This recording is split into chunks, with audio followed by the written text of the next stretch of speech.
Welcome, everyone.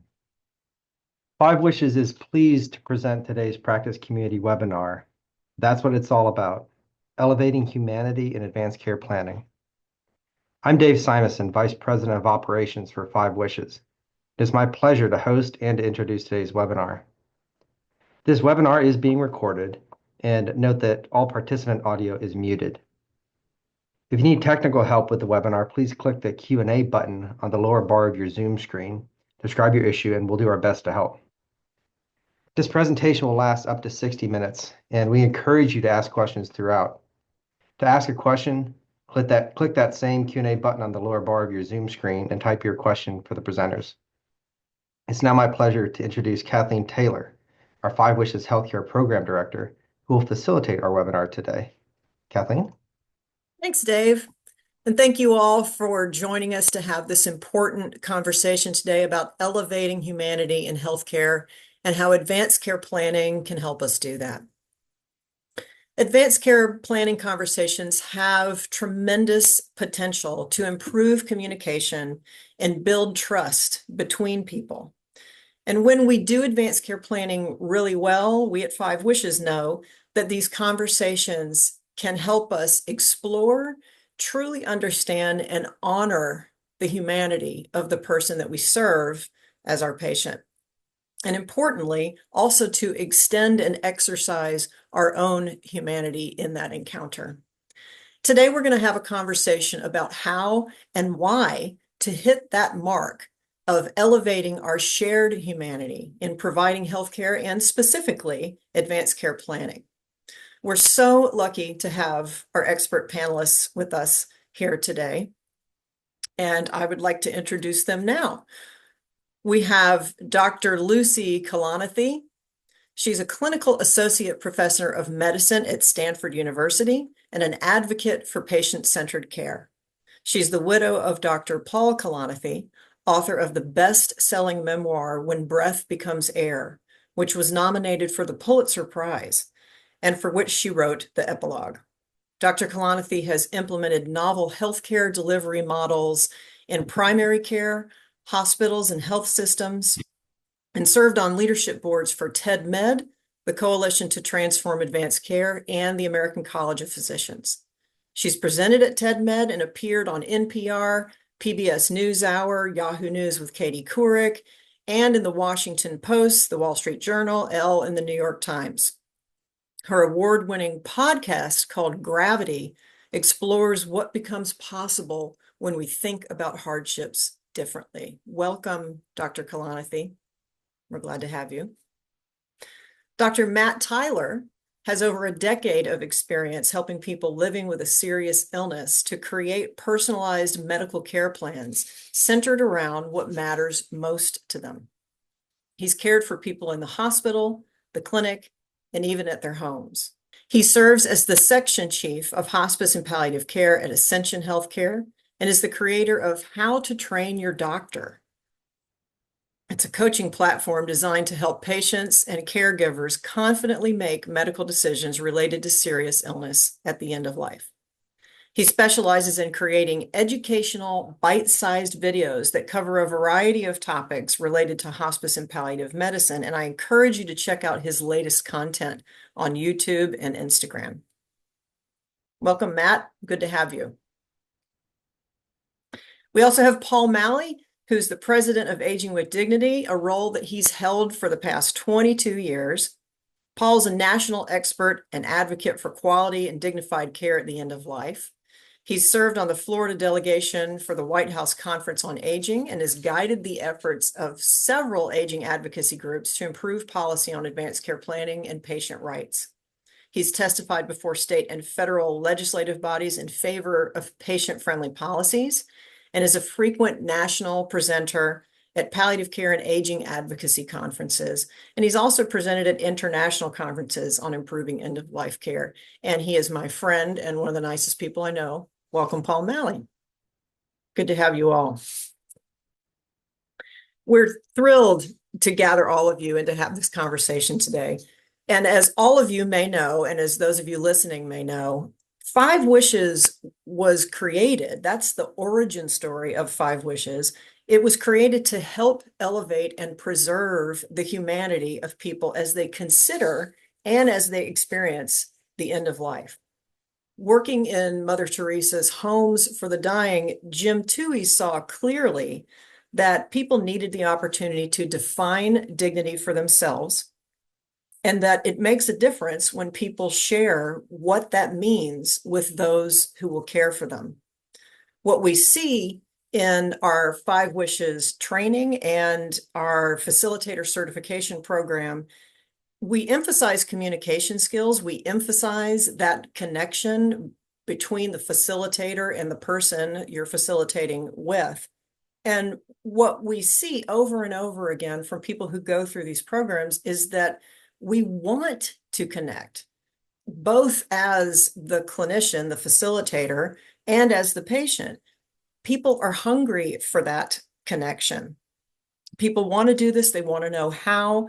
They want to practice the skills and have the mentoring. So this is a topic that's near and dear, I think, to all of us and to all the people who are viewing today and will view this webinar in the future. So to get us started with this, I want to ask the big, ridiculous question first. Why do we even need to have this conversation? Why do we need to talk about preserving and elevating humanity in healthcare? There's so many articles. This is not the only thing happening right now talking about this topic. There have been a rash of articles. They seem to kind of on a time-based release. These happen every couple of years where we talk about the challenges in healthcare and what we can do to restore humanity and connection. So my question is, why do we keep taking it out? And how is it being challenged right now? So we'll open kind of with the challenges and then we'll move past them. But I wonder if any of you want to start with that. What are some of the practical and personal challenges that we feel like are in the way of humanity right now in healthcare?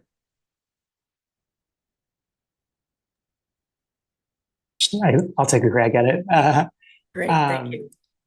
I think so many of these conversations come back to that famous quote that every system is perfectly designed to do what it does. Or I'm paraphrasing that, but I think the very like cynical but also like real answer here is that humanity is not reimbursed in healthcare.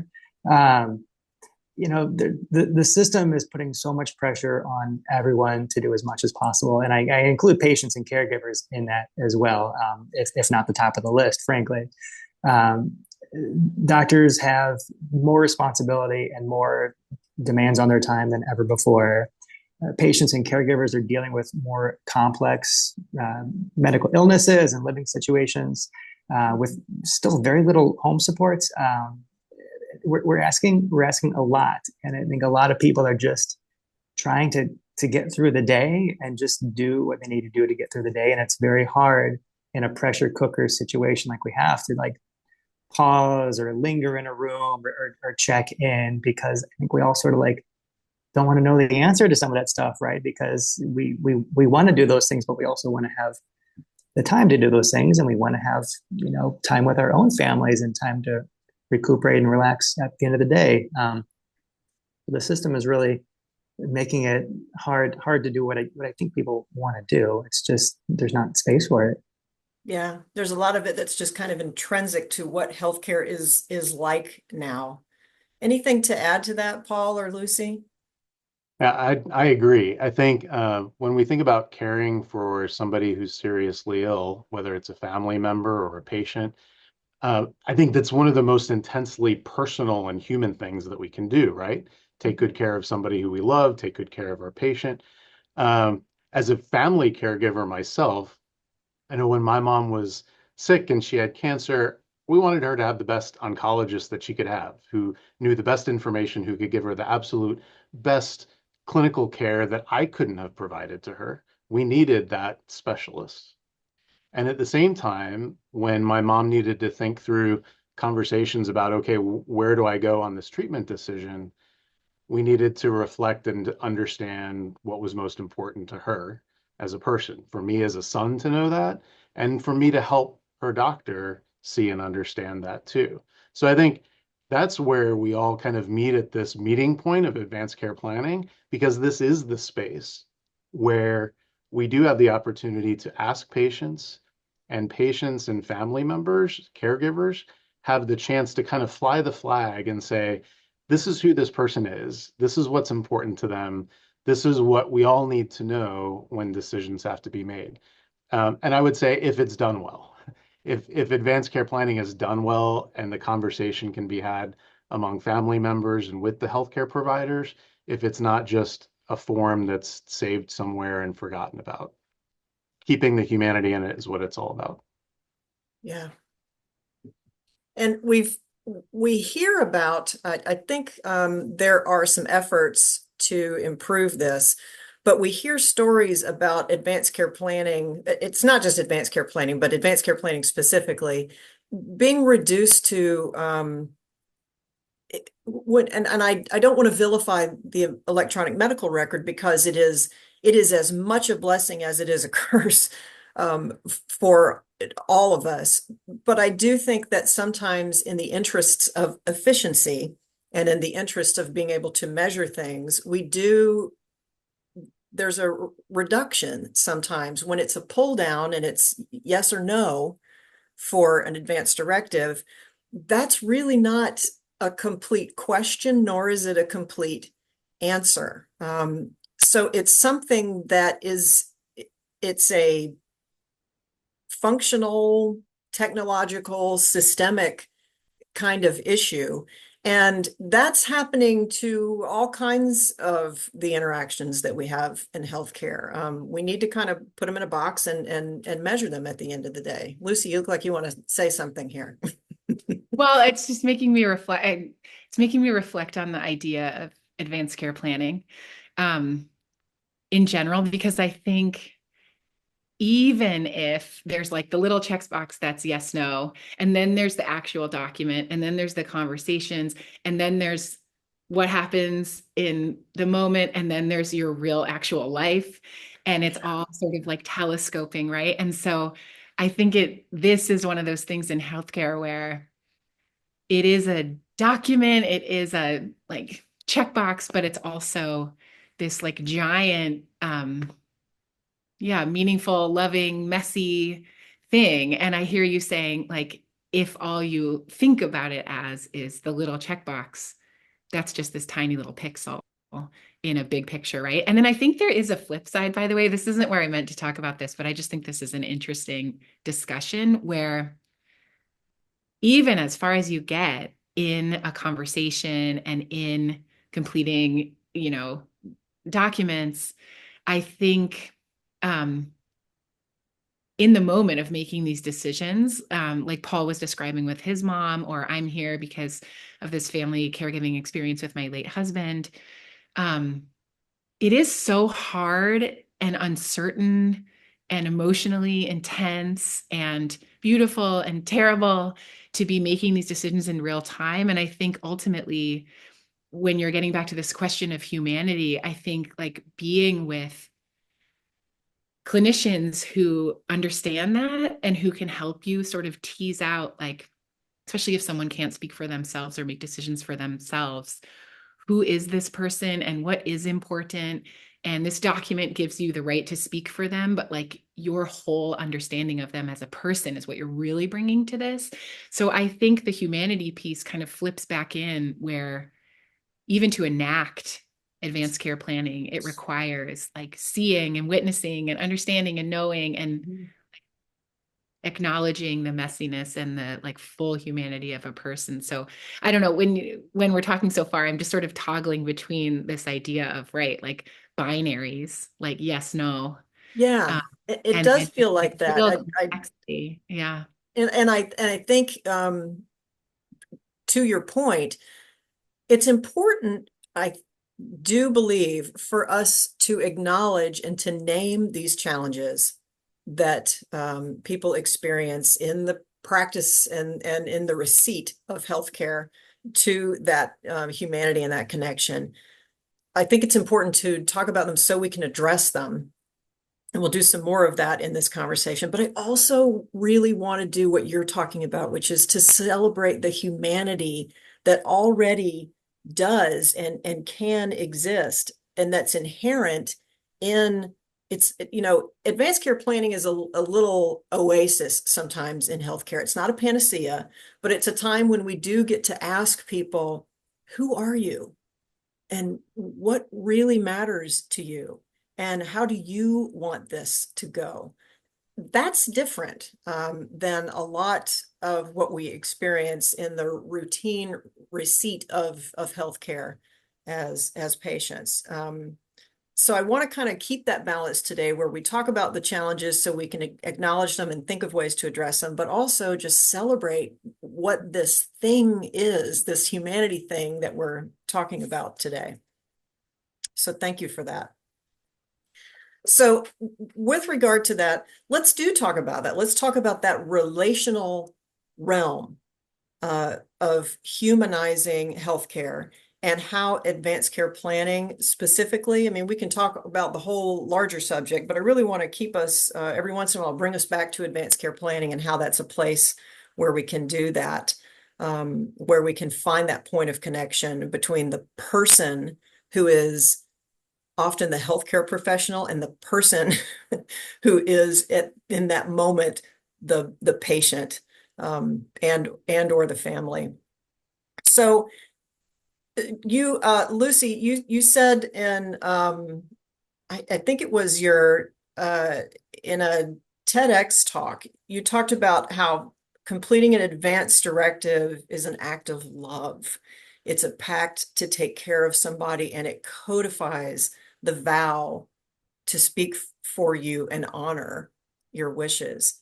And I think that's such a lovely way of putting it. And I want to just take a moment and have a conversation about that bit, that piece of what we can do in advanced care planning conversations. So anybody just go ahead and Paul, you always do such a lovely job of talking about the back half of Five Wishes, which some people call the comfort wishes. It's that squishy part at the end, wish 3, 4, and 5, that talk about how you, what makes you comfortable, how you want to be treated, and what you want your loved ones to know.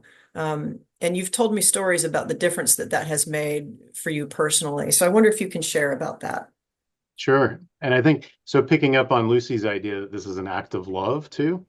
I think one of the things that makes us distinctly human is this idea, a concept that I think is universal among all of us, that we want to take good care of the people we love. And as a son, that was what I thought for my mom. As a friend who had a friend pass away earlier this year and walked along the path with him, it was the same thing that I wanted to do for him, take good care of him. And then the question becomes, well, what does that mean? And advanced directives and advanced care planning has been around for a couple of decades, but it was really created to answer legal and medical questions, designation of a healthcare agent, life support treatment, and those are important. But what our idea behind Five Wishes was to combine that with the matters of the heart and soul, to answer the questions and help kind of create a guidebook, an instruction book for what good care looks like to this person. And Kathleen, you mentioned the last 3 wishes of Five Wishes, 3, 4, and 5, that really let a person simply say, here's what comfort looks like to me. To my mom, when I was filling this out with her, and my brothers and my dad, she was going through the checklist, and one of the points says, I want to be massaged with warm oils. And she kind of chuckled at that, and then she kind of grimaced and she went to cross it out. And she said, I got one massage in my life and I couldn't stop laughing. I was so ticklish. I don't want anybody touching my shoulders. And we kind of laughed. And I said, well, Mom, but how about you like to have manicures? Would you want a hand massage? And she said, oh, yeah, I would love a hand massage. So in the last week of her life, when my 2 brothers and I and my dad were at her bedside, we had hospice care for 1 hour out of the day, and we were providing care the other 23 hours of the day. In addition to caring for her physically, my brothers and I, we gave her the best manicure that 3 sons could give a mom in that bed. And we did it. It wasn't perfect, but we did it knowing that it would make a difference to her. And that made a difference. That was, for us, it was a fruit of advanced care planning. It didn't have anything to do with a healthcare agent or life support treatment, but it told us as a family, here's what you can do as a caregiver that will make a difference, and that you can know it's not just grasping at straws, but this is something that my mom asked for. That's a lot. And it says a lot that we just remembered it. My brothers and I remember it today with gratitude. Mhm. Thank you for telling that story. I love that story. Lucy, yeah. That's one of the things I really love about Five Wishes, the platform specifically, is that um, that's such a beautiful story, Paul. It's such a beautiful image. Um, is like this idea that it's not just about like what is scary and what you don't want.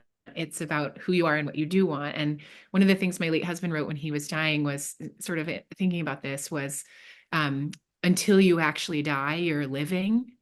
And I think that's so important here. And it sort of gets to this concept in healthcare of, this person is dying, there's nothing more we can do. And I think there's always something more, like the hand massage or like the manicure, um, or this idea of like do everything, right? And it's like do everything in service of something else for this person to feel loved, for this person to feel comfortable, for you to move forward with a memory that can help carry you through the ocean of grief as you go forward. And that's really important too, I think. That's beautiful. Yeah, it is. It's a great story. And Joanne Eason, our president, has talked about how advanced directives and Five Wishes, these documents and these conversations do play out most often in the healthcare system. I mean, all of us know most of us don't die at home. And that's not because we didn't tell someone we wanted to die at home. It's usually because there are challenges with caregiving, with finances, with all kinds of things. But most of us are not going to die at home.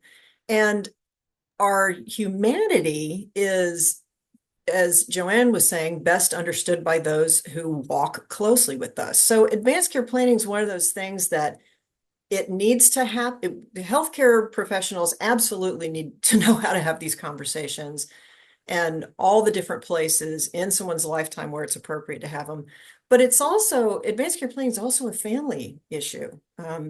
This is also something that our faith leaders, our community leaders can engage us in. Families can have these conversations without the healthcare professionals and often do. It's not until the rubber meets the road and someone's dying when these wishes are something that the healthcare provider even knows about.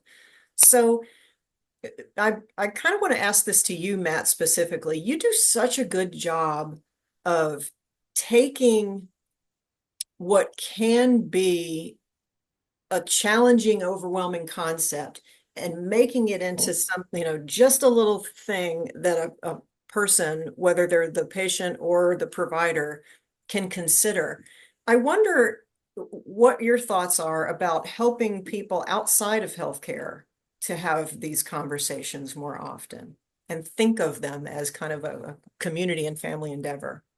Yeah, well, Lucy, I'm glad you gave us permission to go messy right from the bat, because I think this is certainly one of those situations. I think we ask a lot of advanced care planning and advanced directives in general. And Paul, I'm glad you point out that advanced directives came about to solve a legal problem, not a human problem, or not even a healthcare problem directly.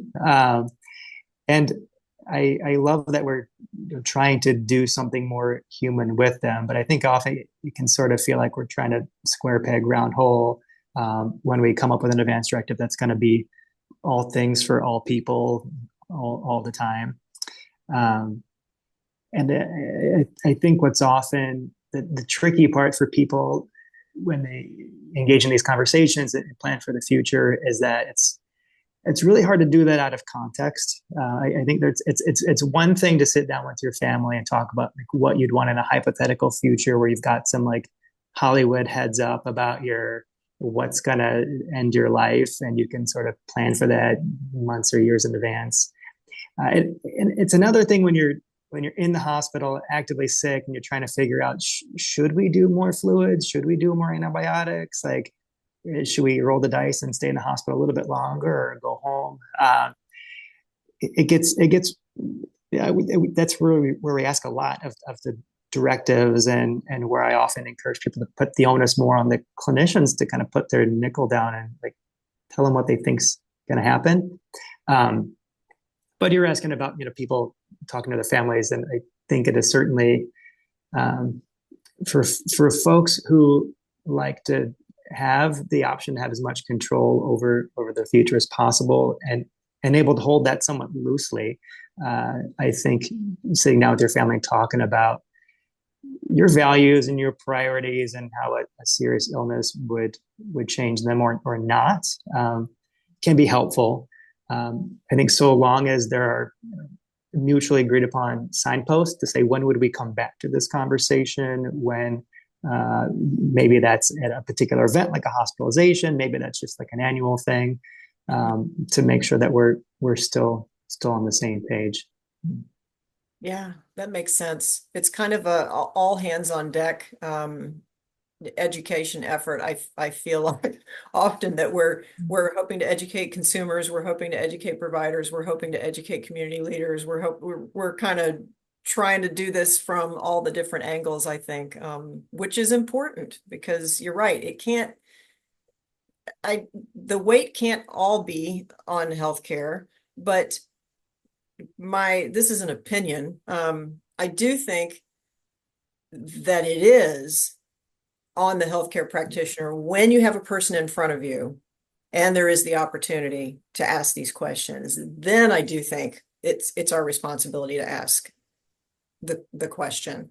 But it would be great if, as a society, we could broaden that either opportunity or burden, depending on how you want to look at it, to have these conversations. Yeah, and I just want to add one more thought to that, because I think it's worth plugging this back into my earlier comment about systems and sort of the reality that we accept versus the reality that maybe there ought to be. And I think in my clinical experience, often the advanced directive or the advanced care planning is sort of trying to give us a general blueprint of when would we consider hospice care. I think that it always comes down to when should we be kind of cutting bait on this current medical plan and focusing all our efforts behind comfort and allowing natural death, which is typically done by hospice.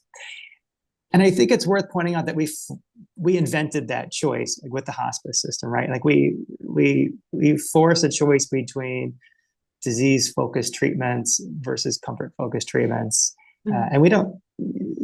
That's arbitrary. Like pediatric hospice care, you can do disease-focused therapy and comfort-focused therapy at the same time, and the veterans hospice benefit, similarly. And I think it's, again, patients and caregivers have to put up with a lot, and I think it's worth just acknowledging that we have invented a lot of false choices in healthcare, and it can often feel like this very gaslighty experience for patients and caregivers. And I think it's just worth saying that out loud, because oftentimes it can just feel a little bit like what's happening here. Yeah, that makes sense. And it almost seems like well, it doesn't almost seem like it. I think it is. We're talking a lot about the relational realm of humanity and healthcare, and that is between that. That's the interaction. That's the person and the person. That's the family, and that's human beings together.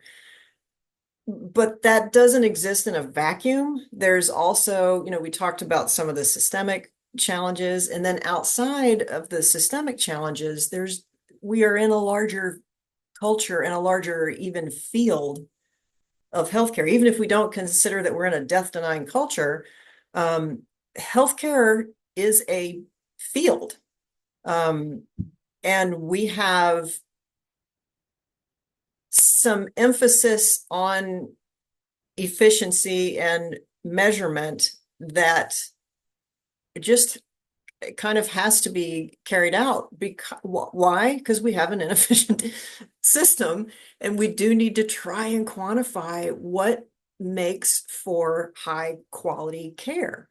So I get it that the measures are important, but again, we have what can feel once you take that from the field to the system to the individual, it feels like it reduces us to I got 5 minutes to have this conversation with you, and then I'm just going to make a note, yes or no, in the EMR.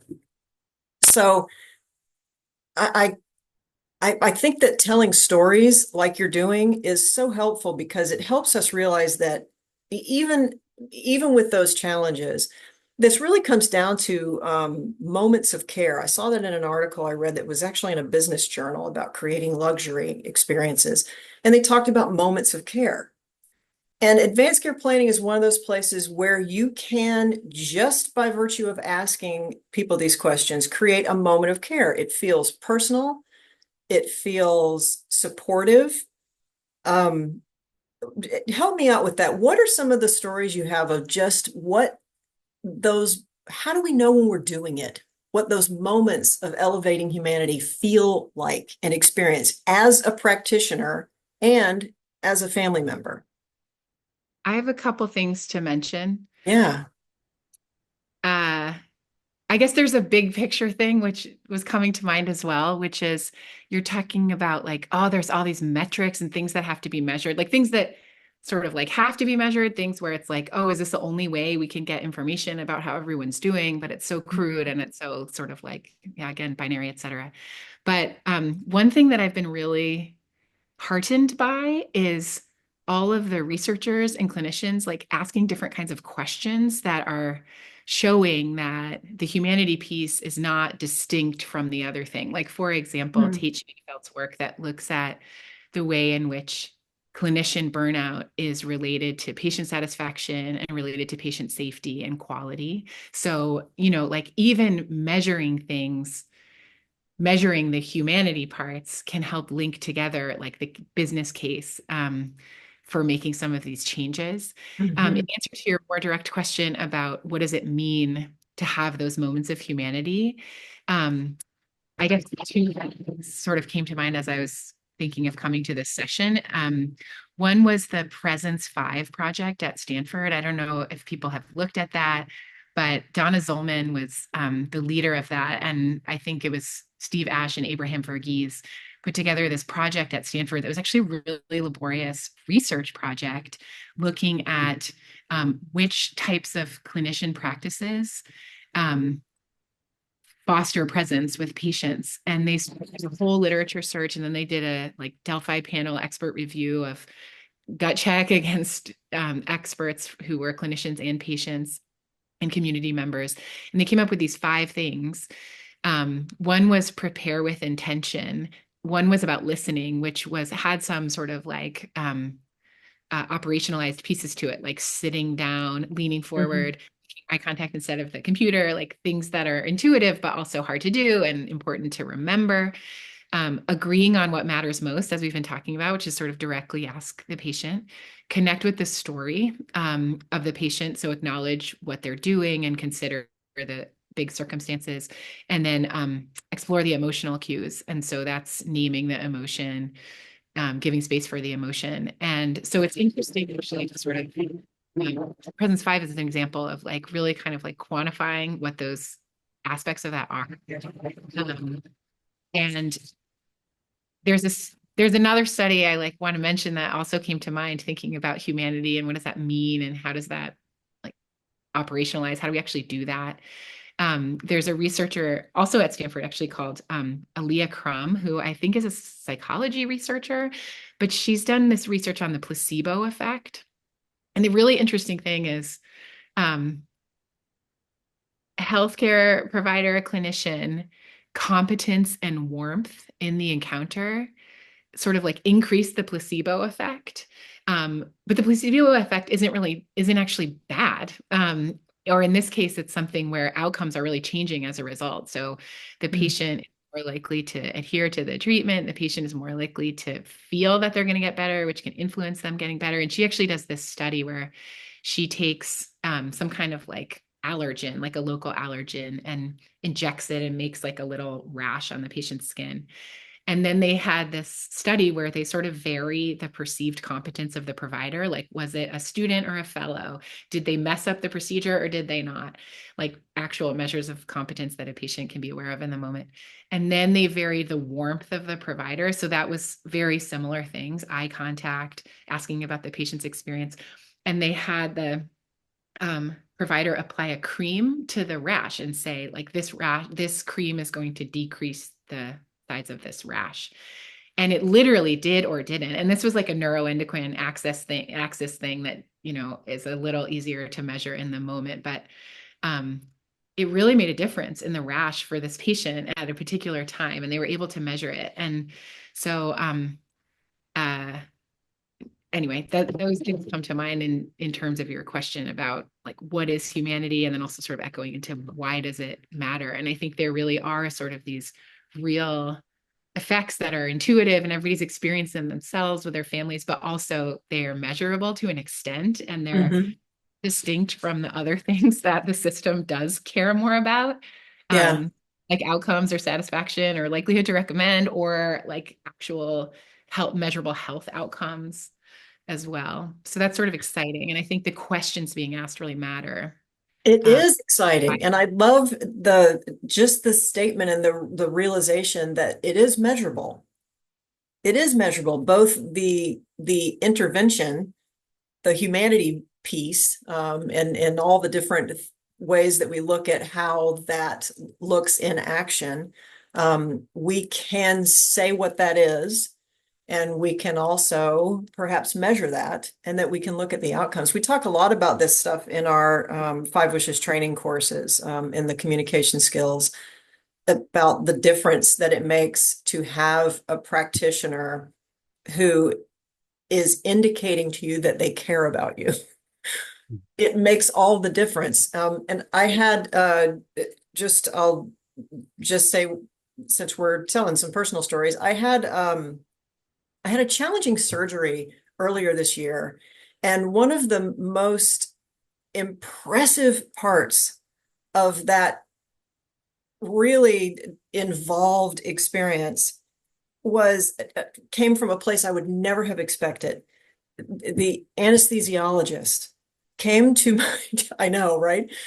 The guy who's going to put me to sleep did the best job of actually having a human conversation with me. He came to my bed, sat down, leaned over the rails, and just kind of hunkered and asked me all about myself, asked me what I do, found out that we knew a couple of people in common, told me about his daughter.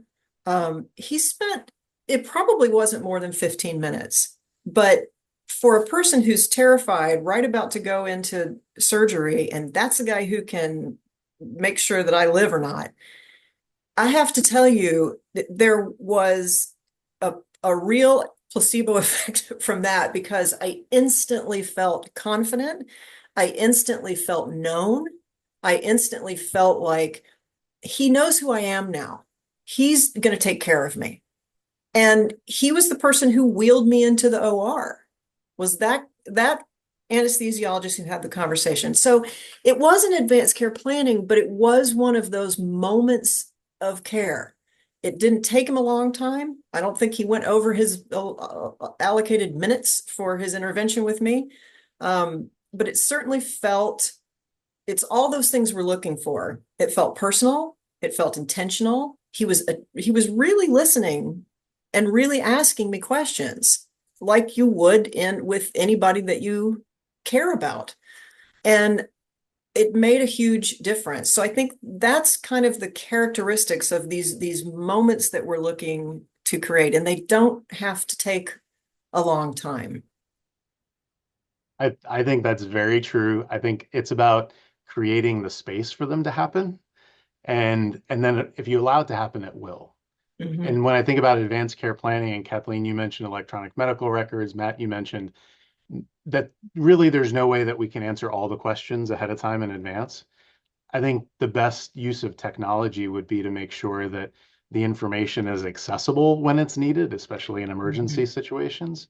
but also to kind of think of it as a mirror that needs to point back to the person, to what they said was important, to point back to the healthcare agent so that the actual emergency decisions aren't made in a vacuum, but that the electronic medical record can be kind of the breadcrumbs that give the clue about here are the hallmarks that you need to think about, but that point back to the person. And there's some ways, some examples that do this well, like My Directives and others, but it makes sure the information is there and it points back to the person.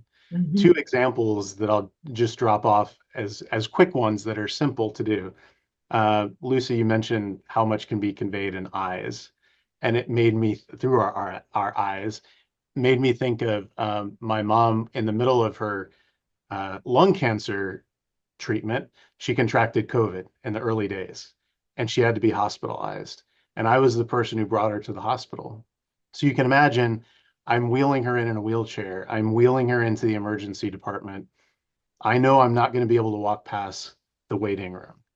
And the thing that I remember about that encounter is that the nurse who walked out to bring my mom back, she had her mask on. Everybody in the room had masks on. So the only thing that we could see were our eyes. And I looked at her in the eyes and I said, please take good care of my mom. And she paused for about 3 seconds and just looked at me. And she nodded and she turned around. That 3 seconds and her eyes looking at me, it let me know that she acknowledged what was important in that moment. She knew the significance of it, and she was going to take good care of my mom. The third thing is that one of my great mentors, Leslie Pyatt, she was a nurse at Johns Hopkins Healthcare, a nurse for 40 years. She just passed away recently, and her memorial service is actually this weekend. So she's heavy on my mind. But in almost every encounter that she had with someone near the end of life, she would ask the question to them. She'd say, and usually it was while she was in the midst of other clinical things, she'd say, is there anything that you'd be disappointed if you didn't get to do? A simple question. And the things that she as a nurse unlocked, often about family relationships, somebody who they haven't seen in a long time.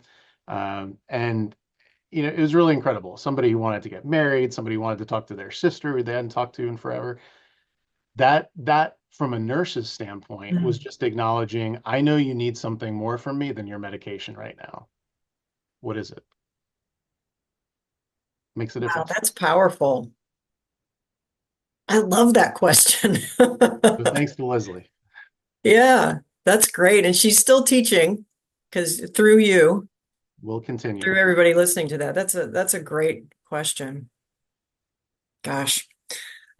We've talked some about the challenges to humanity, and it's not, sometimes, I mean, my experience as a clinician has been there's just, there's sometimes when it's just a bad day for me, and I've done a less good job at connecting with people because I didn't have the bandwidth for that. And I think that's something to acknowledge. And I recently did 5 Wishes did a training for health system, and they wanted to discuss. They had a high level of turnover. They had in their exit interviews some issues with burnout. This resulted from everybody had an upheaval in their staffing ratios and all kinds of craziness from the pandemic. And what was left over is they had lots of these issues. And what they wanted was come in and do a resilience training for our clinicians. And Lucy, you said once that with regard to resilience training, if there's a canary in the coal mine, we can't just teach the canary to meditate. And that's kind of what happened with this resilience training. Is I didn't actually do it for the clinicians. I had the leaders come in. And what we talked about was, what can you do as a healthcare organization to help alleviate burnout? What is the source of the burnout? What are the specifics of what people are saying to you? And what can you as a system do? So just for a minute, I wonder if we can talk about the organizational realm of humanity in healthcare, and in advanced care planning. And we know at Five Wishes that advanced care planning programs really have to have full, honest leadership buy-in and support to be able to operate in a way where this is the kind of experience that we're building for people in these conversations. So what are some suggestions? And there's all kinds of white papers out with managerial recommendations and organizational recommendations. But I want to ask those of us who are at different places in the field here, what can healthcare systems try to do to make it easier, more possible to create those moments of care in our conversations with folks? I'll Matt, I bite. know you have I'll bite. ideas. I was thinking. I got ideas. I'm just trying to see what I should say, what I'll get in trouble for. It's never lost to me when we talk about ways to increase humanity. When I say we, I mean healthcare systems. It always seems to come back to like the low stake stuff, like smile more, or like take a moment to ask people how they're doing. Like, Yeah, when it's coming from the top of the chain, it's like, of course you say that. And I think part of what's driving burnout, at least from my perspective, a lot of part of the burnout is this large disconnect between people who are making decisions for healthcare systems and people who are actually delivering the healthcare. Mhm. And it's really hard to swallow that suboptimal nursing ratio when your CEO is pulling in like 8 figures. Like it just is. Because I think for solving systemic burnout in the healthcare system is going to take like a major cultural shift with government oversight. Like the whole country like needs to care and say this isn't acceptable anymore. Yeah. So I think it's appropriate to like put that in context as we talk about other things, to not downplay how big the issue is, because it takes it's gonna take a lot of money. Honestly, it's gonna come from somewhere. But because I'll try to other than an act of Congress, I think it would be nice to see more emphasis put on palliative medicine. I mean, we already exist. Like some of these things already exist, and it's about using them. And a case in point, I got a message from someone a while back through my platform on Instagram, and they said, "Hey, I wanted to let you know I was seeing my oncologist the other day, and I asked them for a palliative care consult to have someone just kind of manage my pain and symptoms better." And they said, "Sure," and like they hadn't even thought of it, and they're happy to do it. And now they're connected to a team literally devoted to providing emotional support, symptom management, and it was already there, and it just like took a little nudge. So I think certainly like there are moments to nudge like that. There's moments to remember that we do have some stuff there already, and we could just be more mindful about using it. And yeah, and that kind of the palliative care kind of ties it all together with the support and the advanced care planning and all the other stuff we talked about. Yeah, I've always loved the idea of primary palliative care to extend palliative care from being, a specialty that gets referred to being kind of a way of practice. And that's, I don't know, I've seen efforts toward that, and I've seen the efforts start and stop and start and stop. I'm hoping that we're getting there. One of the things I wonder, Lucy, I wonder if you can talk to medical training. We often hear from folks that they didn't learn this in their medical training. They haven't had any real training on having these kinds of conversation and on moments of care and humanity and advanced care planning.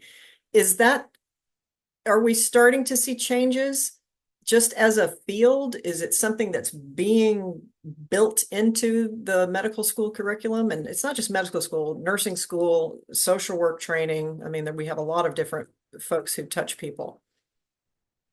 Yeah. I mean, I think there's like two parts of this, because there's the curriculum and then there's the hidden curriculum.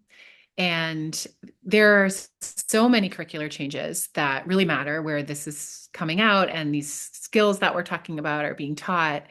And then there's the hidden curriculum, which is, well, you also shouldn't have your own emotions present, and you should be able to handle everything and process it really quickly and not tell anyone about it. And so it's really, really hard to be, I think one of the ways to increase humanity in healthcare is just to not take it away from people to start, because medical students start out so eager and empathetic and with really high resilience and coping skills compared to their peers. And then somehow that gets taken away from them. And part of that is the hidden curriculum about, needing to be perfect and stigma about seeking mental health support. And so I actually think that is changing too, and that may even be a more important part. I don't know how many people are familiar with Jessie Gold, Dr. Jessie Gold, who's a psychiatrist, and she's now the chief wellness officer at the University of Tennessee system. She just wrote a book called How Do You Feel? It's called How Do You Feel? Like One Doctor's Search for Humanity in Medicine. And that book touches on this a lot, and the ways in which healthcare culture is changing and needs to change. So I think that's part of it too. Yeah, that's great. And just for our listeners, we'll post in our follow-up email links to the things that are being mentioned. So you won't have to hunt for that. We'll send you a follow-up with those. Any other thoughts about that? I think about about training,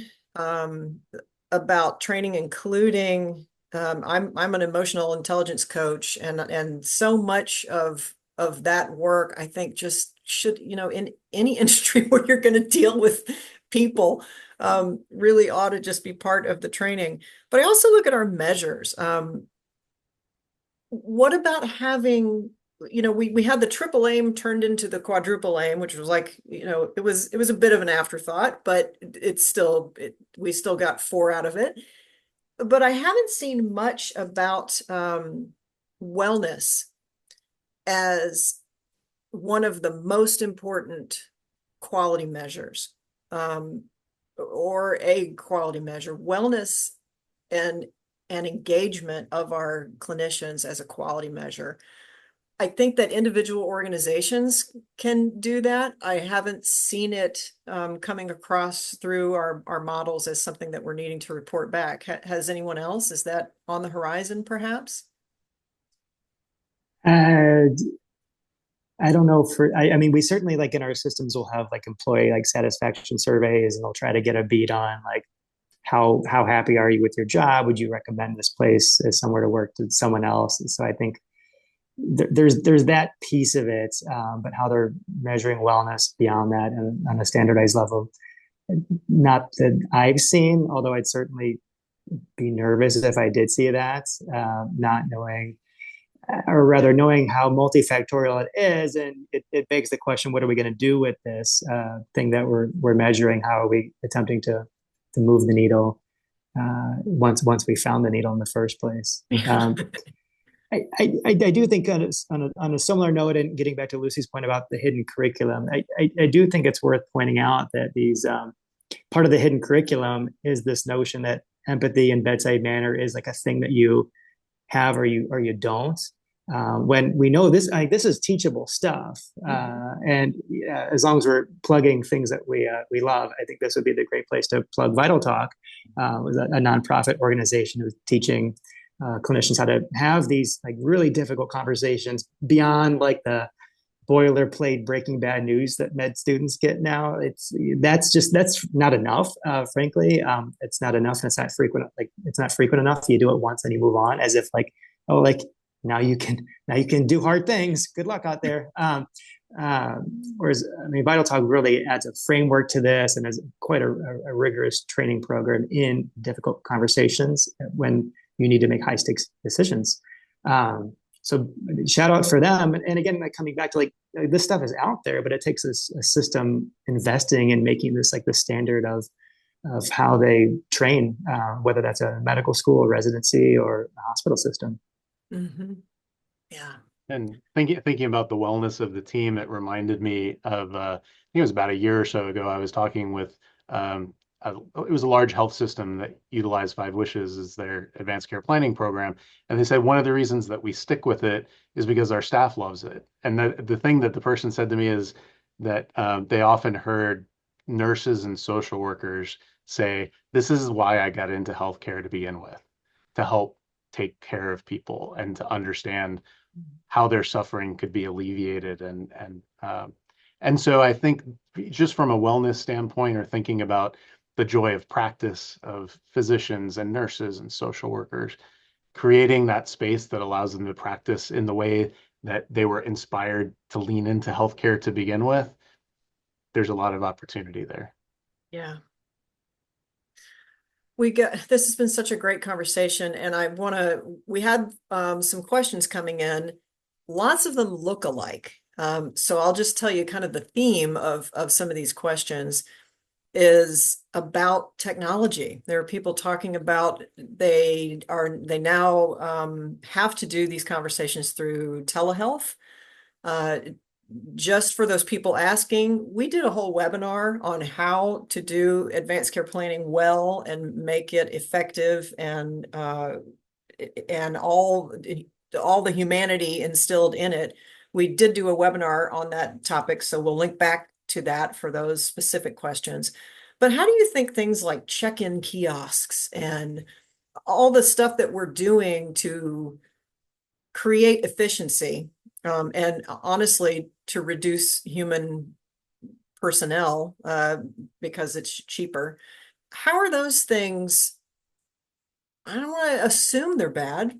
I don't want to assume they're good either. What are we seeing with that effect on clinicians in terms of feeling the connection, the moment of care? Like, I guess I'm going to be like the guy who hammers on systems guy today. But I think efficiency is great if it cuts down on the less human stuff, right? So I think it would really come down to like, was the check-in previously like this warm person at the front counter where they asked you how you're doing that a lot of people look forward to, or was it not? Was it just someone who like didn't look you in the eye and just like handed you the clipboard and you sat down with like the half working pen? I think if we're using efficiency, it's typically to save time. And then the question is, what are we doing with that time? Are we using those extra 5 minutes we saved at check-in to then give the clinicians space to talk about what matters with their patients? Or are we using it to schedule a few more patients in that day and we're going to keep going at the same pace, just seeing more people? And again, it comes back to what's the system buy-in for this stuff, and to what are we serving with the efficiency increases in the first place? Mm-hmm. And they don't have to be, efficiency doesn't have to be the enemy of humanity. And in my experience, I mean, Paul was talking about it took 2 seconds for that nurse to look at you. Mm-hmm. It took 15 minutes for that anesthesiologist to have a very deep, comforting conversation with me. It doesn't, in my experience, it doesn't actually take more time to create those moments. It just takes different time. It takes actually being really focused on the person in front of you instead of the 25 things that are happening, or the person you were with before, or the person you need to be with next, and the paperwork that you have to fill out. It takes really locking on and being present, which can be hard to do in the context of all that we talked about. So I just want to advocate that I don't think these things have to be enemies, but it does call upon our leaders, our systems, people who are coming up with the measures, even to think about ways that we can incorporate these aspects of healing kind of back into healthcare. Any last thoughts? We've got a couple of minutes before we close, and this has been a great meandering conversation. I just want to ask if there's anything else anyone wants to add before we close. I really Everybody love good? what you just said. It doesn't take more time, it just takes different time. I love that. I think That so. the conversation about kind of the good and the bad of technology, it made me think the importance of the human stuff and figuring out what the human stuff is so that there can be space for it. So that, if I'm talking with my doctor and he's looking at me because there's some virtual scribe taking notes and he doesn't have to do that, that's great. And accessibility in medical records is great as long as it still points back to the person, to the humanity, to the human stuff, to make sure that doesn't get lost. So guardrails are important, and but efficiency can work right along with guardrails, hopefully. Yep. Thank you all. This has been a great conversation. To everyone listening, we will send you a wrap up on this. And with that, I'm going to throw it back to Dave to close us. Thank you. Thanks so much, Kathleen. And thank you, all of you who joined us today. This presentation was recorded and will be available to view within 7 business days. You can find it along with our many other recorded webinars by visiting the 5 Wishes webinar library at 5wishes.org/webinars. We encourage you to share the 5 Wishes webinar page link with your teams and with your colleagues. On behalf of all of us here at 5 Wishes, thank you to our speakers and of course to you for attending. Have a wonderful afternoon. Goodbye.